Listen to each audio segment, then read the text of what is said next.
Noah Fant, tight end number 12, coming over from the Broncos in the offseasons. 67 receptions, 88 targets, 654 yards, 4 touchdowns, 17.4% target share. Thoughts on Noah Fant? So this is the one dude that I'm actually like if I, was forced to have, if there was some league that I was in, they were like, you have to have a piece of the Seattle offense on your roster. This is the one dude that I would target. Like this is the one guy because I still think, as a tight end, he's big bodied, he can catch. Um, Obviously, we saw what he was able to do in Denver on pretty bad teams. He still was able to get his. I shouldn't say bad teams, bad offenses.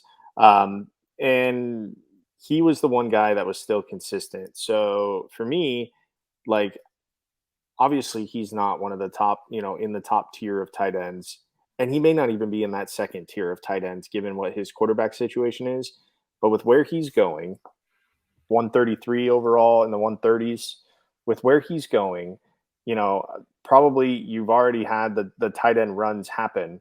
He's not a bad option if you've waited that long to go tight end. If you're not going to go early on tight end, if you're not going to go, and grab one of those top tier guys right away, I still think Noah Fant is an option. I can subscribe to that. If you're waiting on tight end and if you're going for kind of that, really the kind of that fourth run of tight end, right? You have your top guys, then you have your TJ Hawkinsons of the world, which is kind of that second tier of tight end, and then float on through.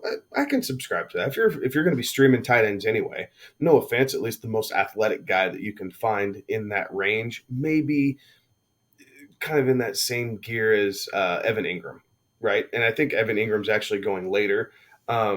But it's that same athletic skill set. He doesn't block extremely well. Like that was part of the problem. He missed a couple big blocks last season with Denver and got particularly Melvin Gordon smoked on a couple plays. So he is definitely more of a receiving option than a blocking option. So that's a good thing. If when you're drafting tight ends, you want them out in route.